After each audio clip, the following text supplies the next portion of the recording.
Greetings, everyone, and welcome to this episode of the Hybrid Geek Podcast, episode number 95 with Sasha Chada, who is the founder and CEO of Ivy Scholars. They do work supporting in a very deep and kind of longitudinal way, supporting prospective students who are looking to be competitive candidates for their colleges of choice. So really interesting stuff. Definitely a new world for me. I was really excited to hear more about Sasha's story and the work that he's doing with his team there. So I shared out a lot of great resources that they've curated, as well as a couple of good books that he is reading in relation to this work. So definitely go check out Ivy Scholars, all the work that they're doing, and all the resources that we shared down in the show notes. And a brief mention here, because I know I've been posting episodes weekly with a lot of bonus episodes over the past several weeks. We'll be letting you know for the latter half of this year, I guess not really half, but the remainder of this year, we will be going back to every other week episodes just to slow down a bit. We had a lot of great people reaching out, and I wanted to make sure we were able to get them in as soon as possible, but should be able to, maybe only have the occasional bonus episode versus it being pretty much every single week for the past couple of months. So certainly appreciate, as always, any ideas for guest topics, any of that good stuff. So feel free to reach out to me on Twitter, LinkedIn, anywhere else. But so with all that being said, and after this brief message from our sponsor, this is episode number 95 with Sasha Chada. This episode is sponsored by Degree.me, a one-stop college research tool for students. If you work for a college or university, you'll want to learn all about their ability to connect you with the right students at a budget-friendly price. To find out more, please visit degree.me/HEG. Cool. Well, thank you so much for jumping on to hang out for the podcast here. It's going to be, I think, a very informative episode for myself, the work that you're doing. And I know other folks will, it'd be great to kind of turn them on to the work that you're doing as well. So if you want to just kind of kick us off as we always do, introduce yourself and give everybody kind of a brief overview of your professional journey and how you got to be where you are today. Sure. Hi, guys. My name is Sasha Chada. I run Ivy Scholars. I was the last person I would pick to be CEO of an education company when I was graduating high school. I always loved teaching. I volunteered as a teacher and a tutor and to help with test prep when I was in high school. And when I got to Hopkins, I started volunteering and then working in the development office, which is related to fundraising. And that put me in really close proximity to admissions. And at the same time, I was going to college for pre-med. And then I was also majoring in philosophy because pre-med's not a major at Hopkins.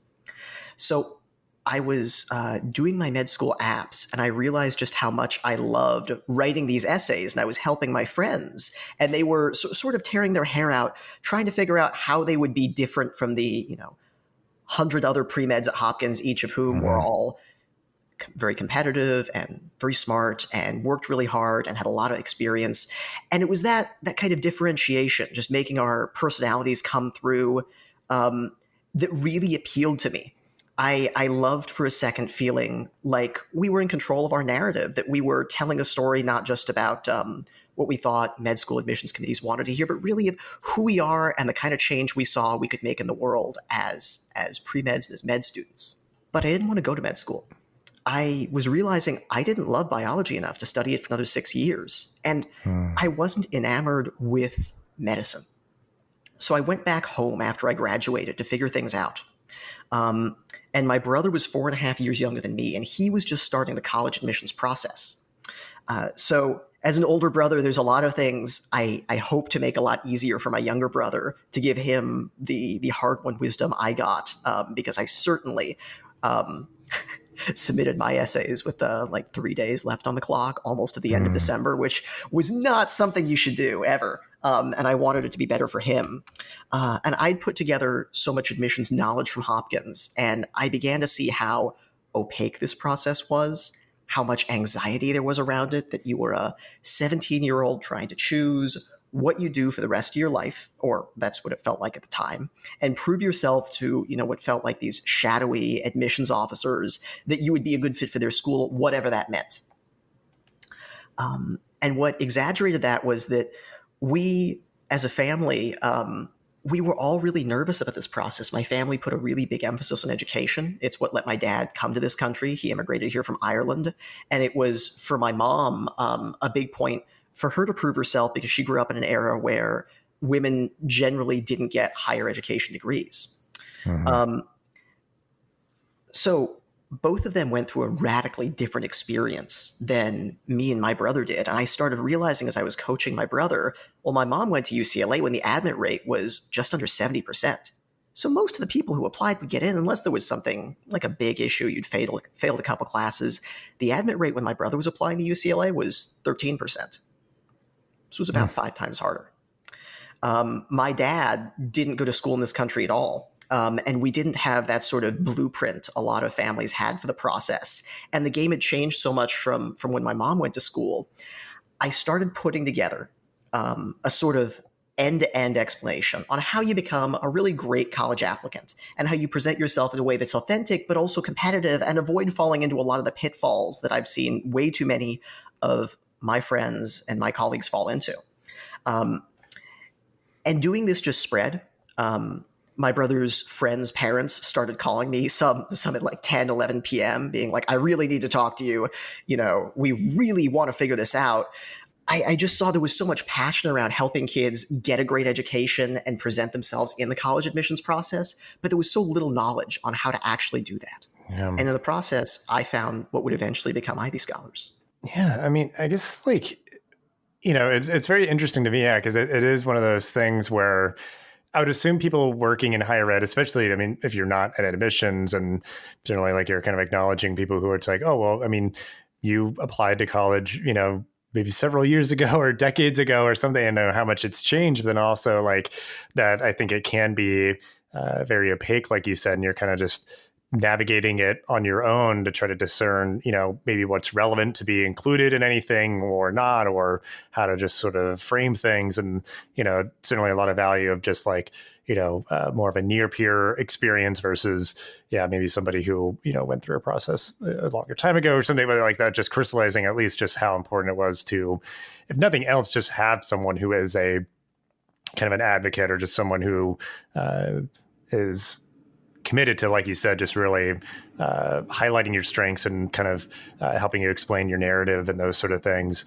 But I think, it is somewhat of a game, I guess, if it is sort of just like acknowledging like, well, these are the things that are really going to help you to stand out so that somebody does kind of maybe look deeper into, any other unique parts of your background. But I guess, before I start kind of like, getting ahead of myself, if you want to just sort of, get into kind of the details of like what Ivy Scholars itself does, because it kind of gave us the journey up until that point. So just explain a little bit more about the work you do now. And I guess maybe like, because I guess I'm curious, like how early it could start for somebody and sort of just maybe what a typical kind of, journey or workflow would be for somebody who, sort of getting help with their application and everything. Ivy Scholars is a candidacy building company.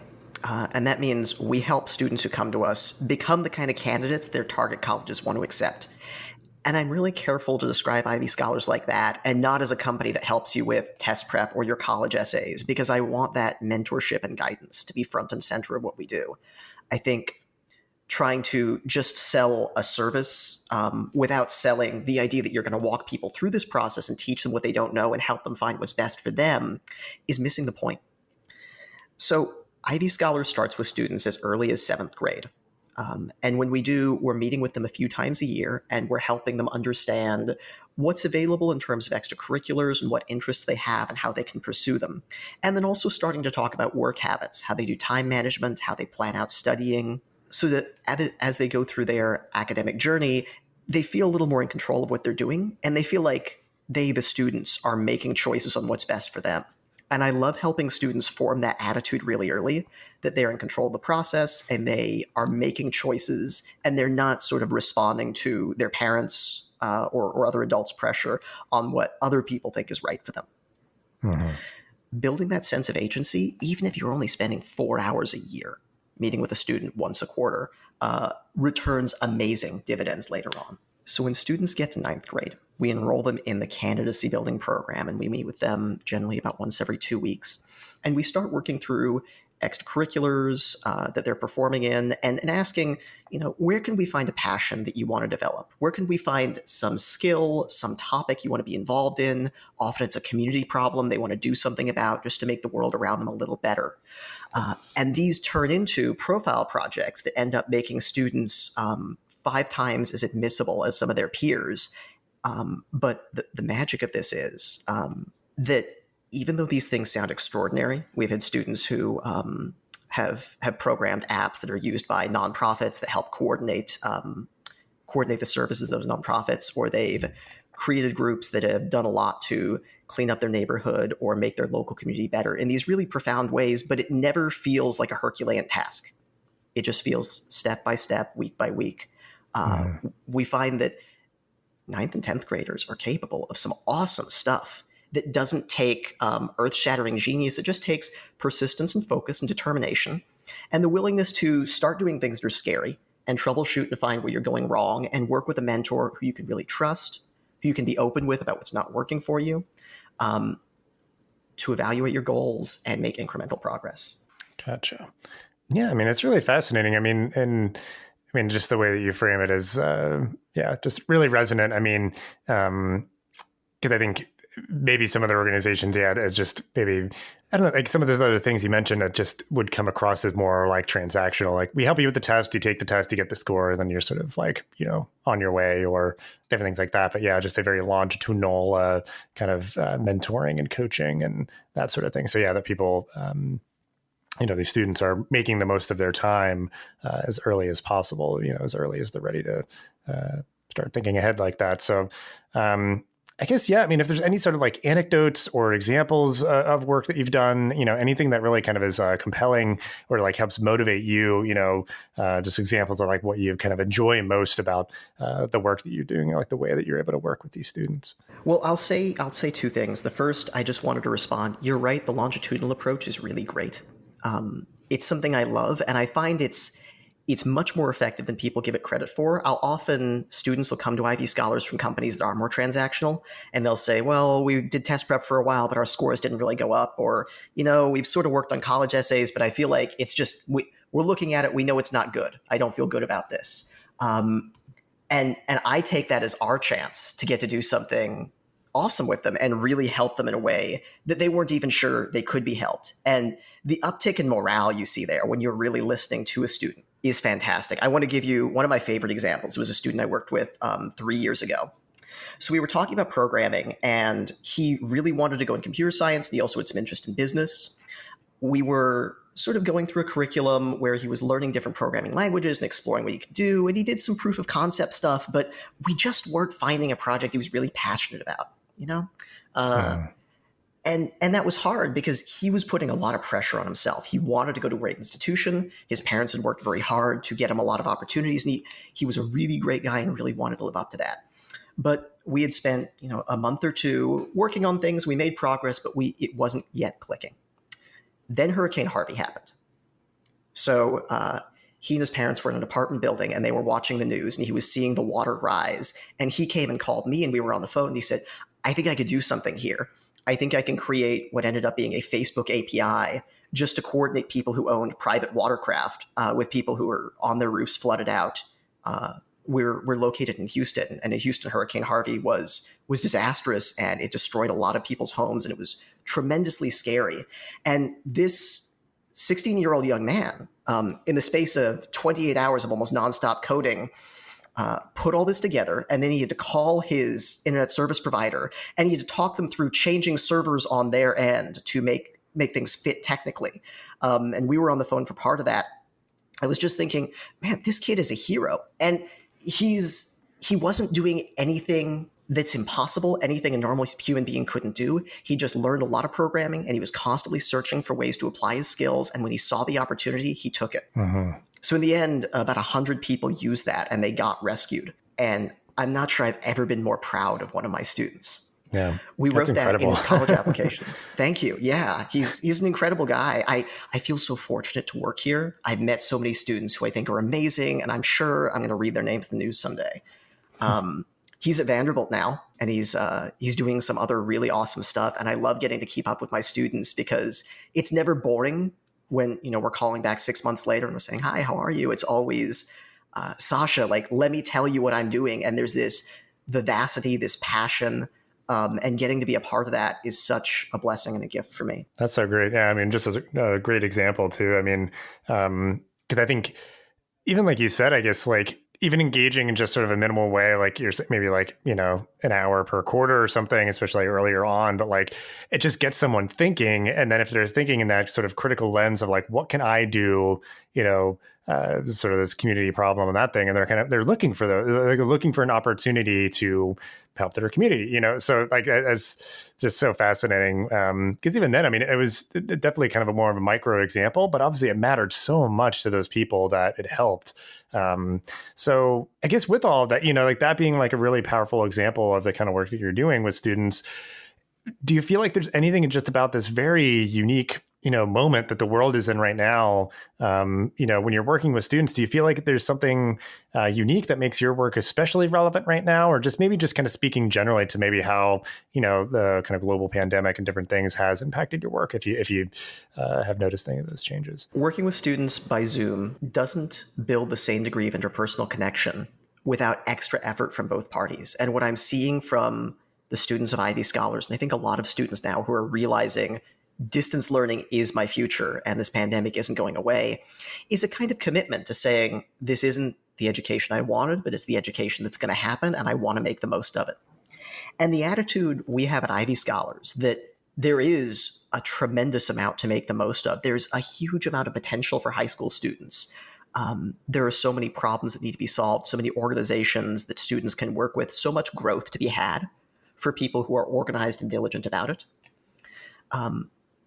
I like that I see so many people rising to the occasion in really tumultuous, really scary times to embody that attitude and pursue projects that I think will help them grow as human beings and learn, and also make them far more admissible when they apply to college in a year or two. Yeah, I mean, I think it's interesting because there's also like, and I guess just briefly, I wonder how you see maybe this factoring in is like, if the interpersonal, the kind of on ground experience is what a certain student is looking for, sometimes like navigating that kind of the gap year space, trying to make the most of that year. If you maybe take that time, take a break to make yourself into even more of a competitive candidate, or know even better the right institution, the right program, or any of those sort of things. So do you see those sort of things coming up as well, that some people might be like, well, you know what, I'm willing to wait to know better because I don't know yet maybe what my like kind of, community problem would be, as sort of this guiding light for,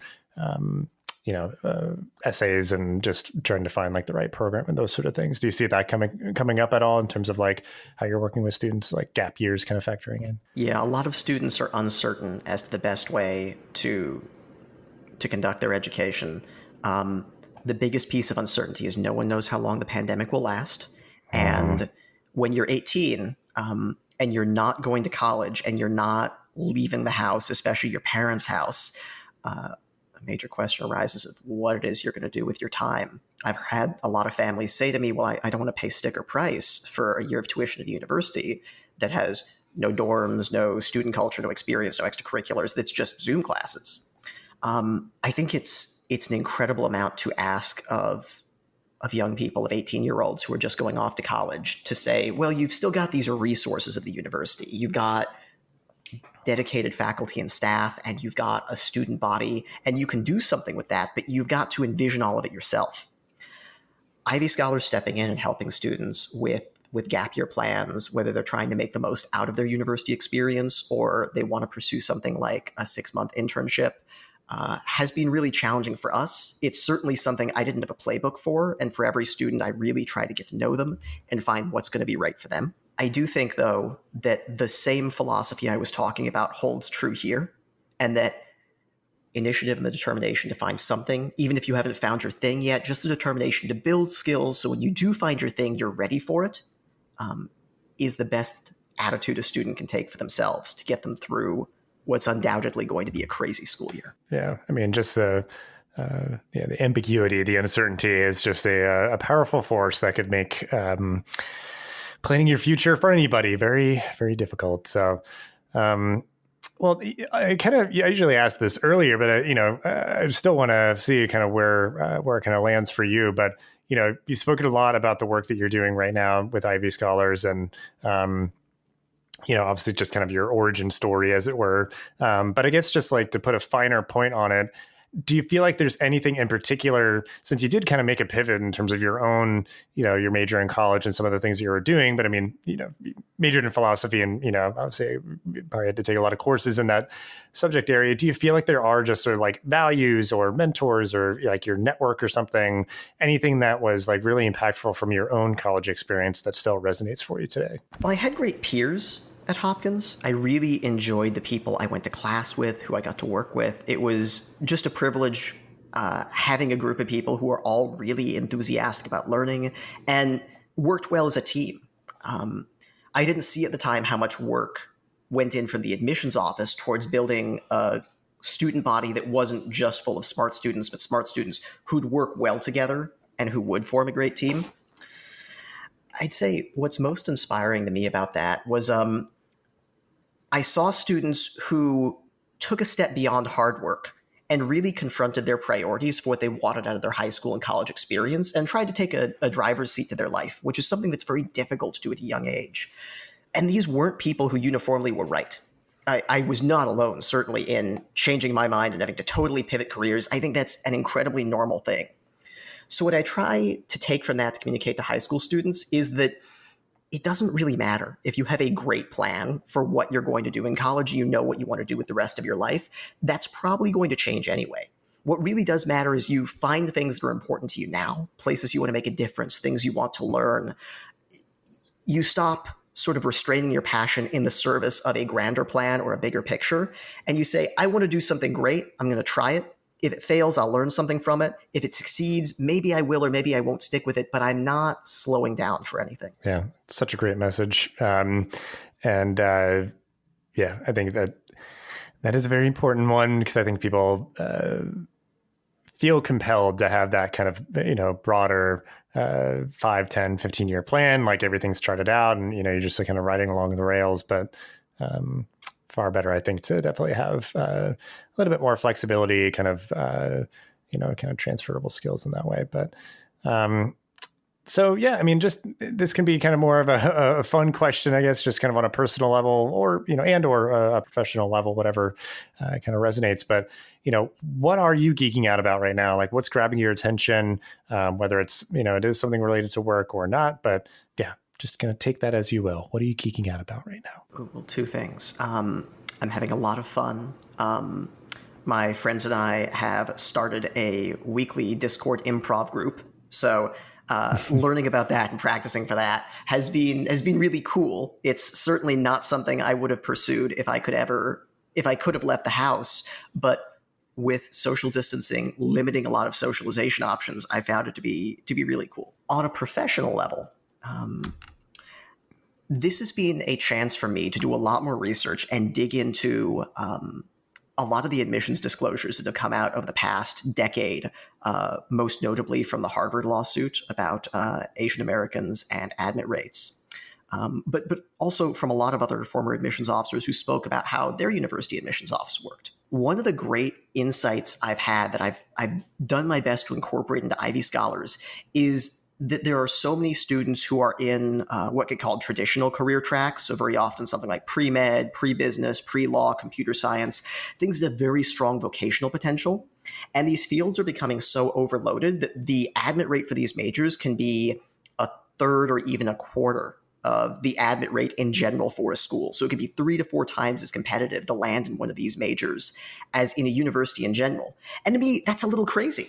That there's students who have picked a course of study, not a career, but just a course of study to start with.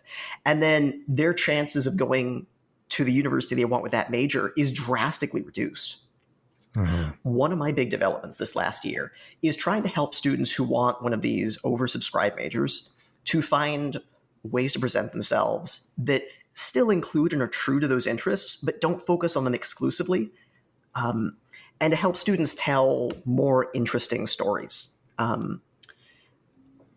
there's always a few students who come to us every year who have a story something like, my parents worked hard and they've given me a lot of opportunities, and I want to continue that, and I want to go to Wall Street and be an investment banker and make good money. And that's sort of the extent of my story and ambitions. And I think maybe dreaming past that isn't too realistic. And uniformly at Ivy Scholars, it's my job to help these students find something that's more cool, persuasive, interesting, that's more personal to them than just ambition. Having all this time as a result of the pandemic and sort of leafing through, I look through students' old essays, I meet with new students, and I listen to their story.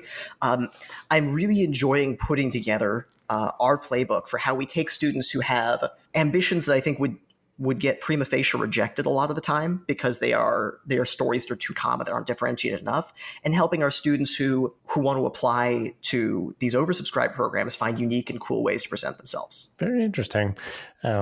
Because I probably wouldn't have guessed that. I mean, I would always assume that a lot of students pursue those, but not that they're so overloaded that they, that become kind of selective because so many people, I guess, are interested. But and then I guess Discord improv, it does sound very, very unique. I don't know, I guess I'm not even sure how that would work, but I mean, we're all getting very creative right now in the pandemic, just to try to have some sense of normalcy or entertainment amidst everything else. So the pandemic is a kind of microcosm, right? It forces us, because there's so many options we don't have. It forces us to confront, it's not as if we're shut off from the world. We've got the internet, we've got the ability to connect with people. How do we want to use our time?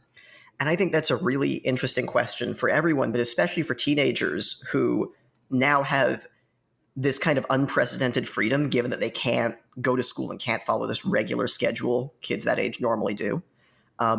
Exploring what else we put in place of that, to me, is really cool. Yeah, absolutely. That's a very relevant perspective, I think, because I think, with that kind of framing in mind, it's certainly not putting the pressure on anybody to just you got to be productive every single second of every single day. It's like, well, no, I mean, just be thoughtful about how you are allotting your time and your energy. And it should be a pretty good harmonious balance where you feel kind of ready and energized to confront every day. But, that kind of implicit in that is like taking care of yourself, having some fun and all that.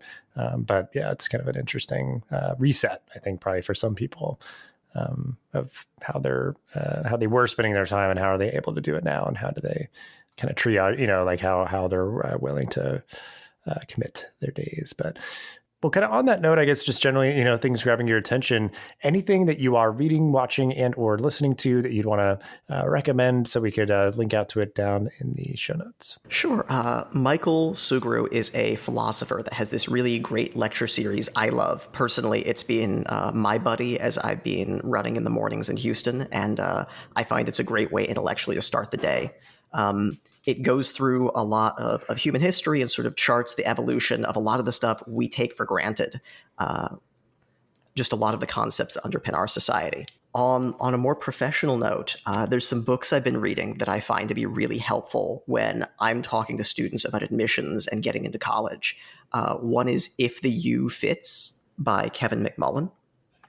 Which is just a great primer for counseling and finding universities that are right for a student and helping students who, in a world where there's a lot of competition and a lot of pressure to go to the most prestigious school, find the school that they're going to be happiest at. Mm-hmm. And the other is A for Admission by Michelle Hernandez, which is just an inside look into admissions for anyone who's ever wondered, how does this work?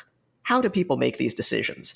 It's a great, nice, fairly technical chart of what's going on there. So yeah, I mean, I think those are good. Yeah, I mean, just generally, if you can kind of get a primer before you even get started, perhaps on this journey, it could be good recommendations for any of the folks in your life who are looking to pursue higher education.